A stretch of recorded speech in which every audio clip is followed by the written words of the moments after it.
கிறிஸ்துவின் இனிதான நாமத்துக்கு மகிமை உண்டாவதாக. இன்றைய வேத வசனம் சங்கீதம் 119வது சங்கீதம் 74வது வசனம்.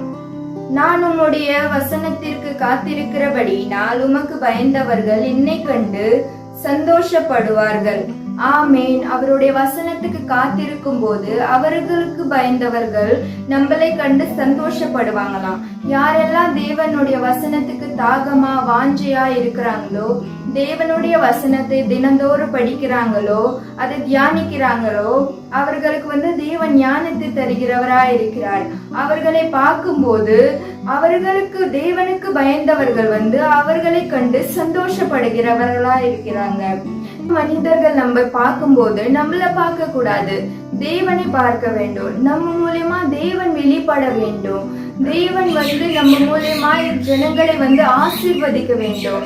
அதுக்கெல்லாம் ஒரு ரூட் என்னன்னா, வசனத்தை படிக்க வேண்டும், தியானிக்க வேண்டும். வசனம் சொல்லுது, அவருடைய வசனம் நம்மளுக்கு தீபமா இருக்கிறதா. மனிதன் அப்பத்தினால் மாத்திரம் அல்ல, தேவனுடைய ஒவ்வொரு வார்த்தையினாலும் பிழைத்திருப்பானா. அது போல நம்ம டெய்லியும் வசனத்தை படிப்போம், தியானிப்போம், அவரோடு அன்போடு இருப்போம், வேதத்தை பிடித்து கொள்வோம். கடைசி நாட்கள்ல வசனம் கிடைக்காத நாட்கள் கூட இருக்கும், வரும். அதெல்லாம் நம்மள தப்புவிக்கணும் அப்படின்னா வசனத்தை இப்பொழுதிருந்தே படிக்கணும், வசனத்தை தியானிக்கணும், பிடித்து கொள்ளணும். அவர் நம்மளோடு பேசுகிறவரா இருக்கிறார், அனுதினமும் நம்மளோடு உலாவுகிற தேவனாய் இருக்கிறார்.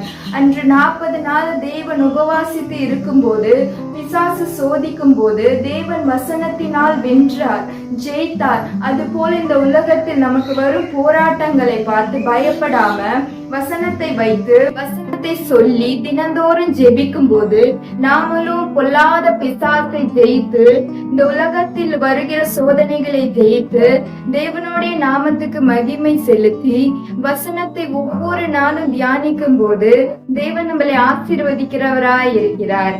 அது போல தேவனுடைய வசனத்தை பிடித்து கொள்வோம். தேவனுக்கு பயப்படுகிற மனுஷர்கள் நம்மளை பார்க்கும் போது சந்தோஷப்படும்படியாக நம்ம வாழ்க்கையை பயணிப்போம்.